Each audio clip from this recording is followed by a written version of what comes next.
Welcome back to Music Lessons the Easy Way. I'm your instructor, Mike Ulmer. So today's lesson is going to be pretty simple. We're going to talk about intervals. So an interval is just the distance between two things, right?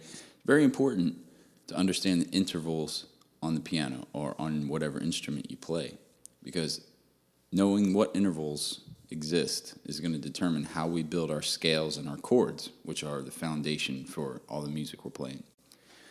So let's start on C, and we know from our last lesson, we go to the next note to the right, that's going to be called C sharp. So the distance we just traveled there is called a half step, right? The half step is the distance from one note to the very next note, right or left. So there's a half step down from C. Now if we start from C and proceed up the piano in half steps, go all the way to the top, and this makes the chromatic scale. All right, chromatic scale is the easiest one to remember. You just play all the notes. Same thing on the way down.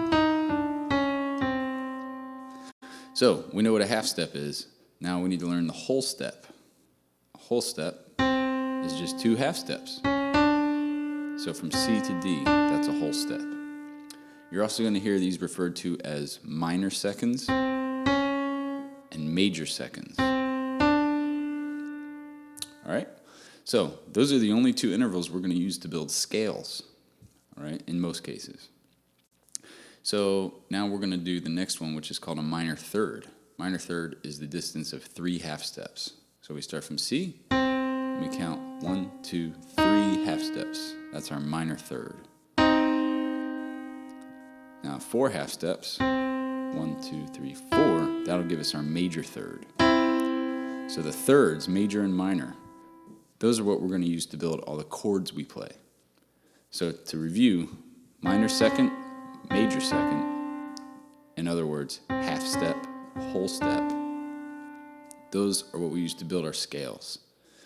Now major third and minor third,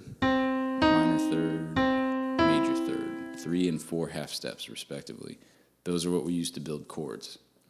Now you can do this from any note on the piano, right? Let's start down on A flat. So 1 half step, minor second. 2 half steps, major second. 3 half steps, minor third. 4 half steps, major third. Right? Works in the opposite direction too. Half step, whole step, minor third, major third. All right. So that's all you really need to know to get started. But I'm going to keep going with this lesson and talk about all the other intervals we can achieve. So after a major third, if we go 5 half steps, that's what we call a perfect fourth. 6 half steps, that's called the tritone. All right? Called a tritone because it's 3 whole steps, but it's also 6 half steps. Easier way to remember. The tritone is kind of the center point between this C and this C, and octaves. Tritone's kind of right in the middle. So 7 whole steps, that's going to be our perfect fifth. All right? Now our minor sixth is the next one. That's the distance of 8 whole steps. Minor sixth. The next one, 9 whole half steps. That's going to be the major sixth. And 10 half steps will give us a minor 7. 11 half steps gives us a major 7. And then 12 whole steps, that gives us the octave.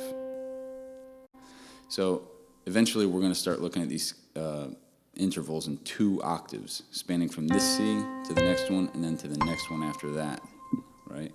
And that's really for more advanced harmony that we're going to get to in a later lesson, right? But again, the only 3 you really need to know, 4 rather, are the minor second, which is just a half step, the major second, which is called a whole step, the minor third, 3 half steps, and then the major third, 4 half steps. That's going to get us by pretty much everything we need to know. All right? So next lesson, we're going to start applying these into scales. Thanks for watching.